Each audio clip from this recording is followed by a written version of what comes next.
지식재산가 사업 이야기를 전해드리는 김기환 TV. 두 번째 섹션을 시작할 건데 일단 표절의 개념. 다른 사람의 저작물의 일부 또는 전부를 몰래 떼다 쓰는 행위. 타인의 저작물을 마치 자신의 것처럼 공표하는 것이 정말 윤리적으로 문제가 되는 거죠. 표절이 성립되는 거는 저작권 침해다. 근데 이 똑같은 거를 만드는 거, 똑같은 거를 그대로 가져다 복제하는 거는 불법 복제고 개념이 틀리다. 요 표절 성립되는 거는 2차 저작물 작성권 침해에 해당된다.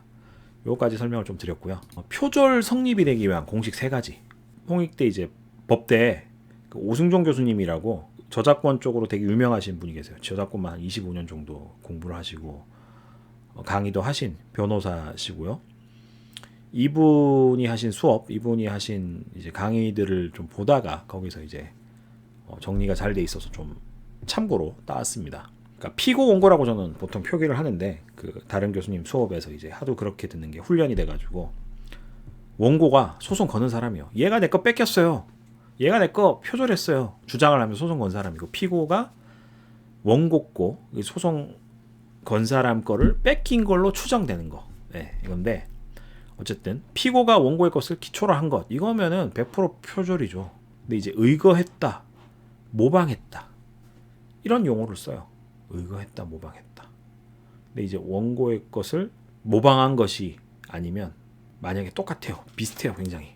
누가 봐도 표절인 것 같은데 그 앞에 사례 첫 번째 섹션에서 사례 같은 경우는 누가 봐도 KBS의 이거 관계자분이 이 채널에 들어와서 보고 이 프로그램을 기획했을 거라고 다들 상상이 되시잖아요. 논리적으로, 상식적으로.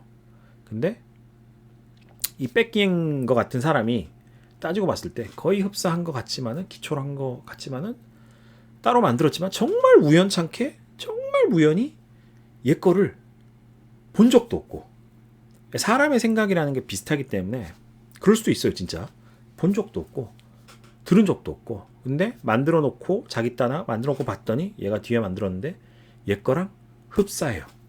그러면 이게 우연이라도 일단 침해는 아니다 라고 봅니다. 침해는 아니다.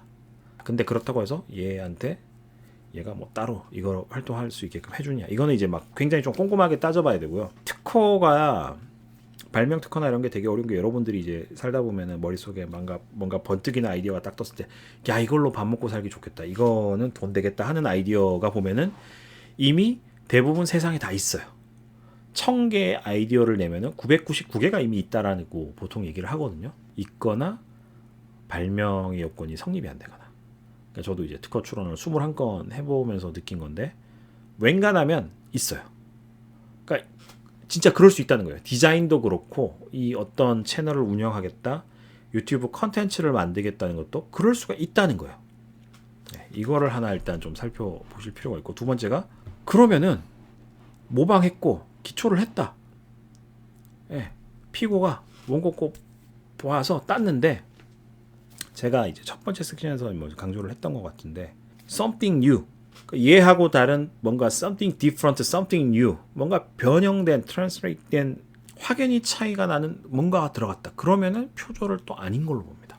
정확하게 따지면 이제 표절의 성립 공식이 아니라 표절이 안 되는 공식이 되겠네요.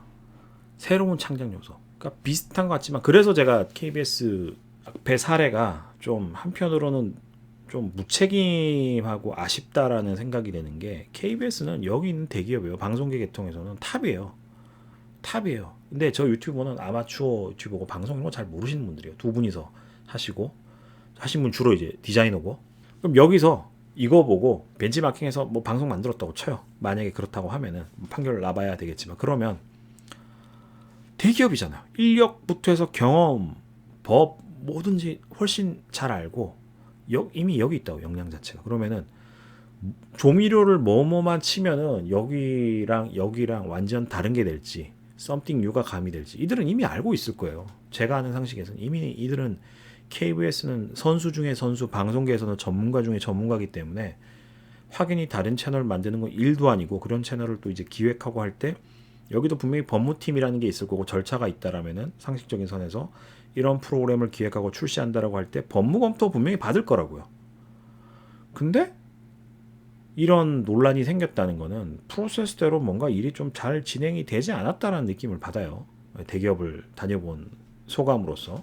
다른 분류긴 하지만 이제 대기업을 다녀본 직장인으로서 봤을 때는 그런 점에서 굉장히 좀 안타깝고요. 그래서 비슷한 것 같지만은 여기서 영감을 받아서 따와서 뭔가 창작을 했지만은 something new, 완전 다른 뭔가 혹은 확연히 다른 뭔가, 누가 봐도 얘 거는 훨씬 훌륭해, 압도적이야, 이런 게 있다면 표절 아니라는 거예요.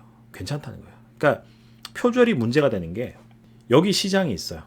근데 제가 혼돈 가능성을 계속 얘기 드린 것처럼 얘가 따왔어요. 카피를 했어요. 카피가 아니라 표절을 했어요. 표절을 해서 만들었는데, 그러면은 여기 있던 시장의 수요층이 혼돈해서 일로 갈아타는 사람이 생기면 이거는 문제가 되죠. 근데 something new가 들어가면 확연히 차이가 날 거잖아요. 그러면은 조금 갈아타는 게 아니라 확 옮겨가거나 별도의 수요가 완전 새로 생성이 될 거예요. 여기 수요는 여기 수요대로 있으면서 여기 수요가 더 생겨날 거고, 이게 정말 잘 되면은 여기 것까지, 이 원작이 이겁니다 홍보가 돼서 여기도 더 장사가 잘 될 거고, 서로 윈윈하는 그림이 나올 거라고요. 그러면 저작권 논쟁 문제될 게 전혀 없잖아요. 예, 서로 잘 먹고 잘 살자고 하는 건데. 그래서 이제 창작적인 요소, 어디서 벤치마킹을 해왔던, 어디서 인용을 해왔던 나만의 창작성, 내가 여기에 뭔가 했다, 단순히 남의 거에 수저 딱 얻는 게 아니라 내가 그래도 뭔가를 했어가 있어야 된다 라는 거고, 마지막으로 실질적 유사성. 변형했지만은 그래도 똑같은데? 그럼 이거는 실패한 거예요. 원작이랑 결국은 똑같은 맥락인데? 혼돈되는데? 이놈인데?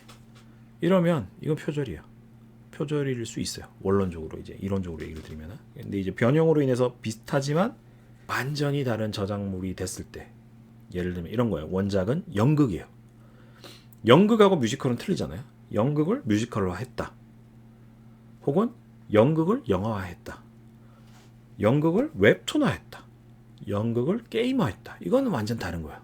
2차적 저작물, 이제 그 안에 게임화될 때 요소들이 들어가야 되겠죠. 뭐 이제 인터페이스부터 해서 재미가 될 만한 요소라든지, 영화 됐을 때, 그다음에 뮤지컬이 됐을 때 음악적 요소라든지 something new가 분명히 들어가야 된다. 그래야지 실질적 유사성을 피할 수가 있다. 예. 그래서 표절에 대한 개념이 참 어렵습니다. 복잡하고 어렵고 난해하지만은 기본적으로 어떻게 해야 될지에 대해서는 여러분들이 이해하실 거라고 생각되고, 난해하다, 그리고 내가 뭔가를 보고 영감을 얻었다, 그럼 웬간하면 잘 모르시겠다, 그러면은 출처 표기를 하세요. 기본적으로 출처 표기를 하십시오. 예, 그게 가장 쉬운 방법입니다. 저도 뭐 소스 같은 거 썼을 때 문제가 될 여지가 있으면 그런 거 표기를 합니다. 예, 참고하시고요. 지식재산가 사업 이야기를 전해드리는 김기환 TV.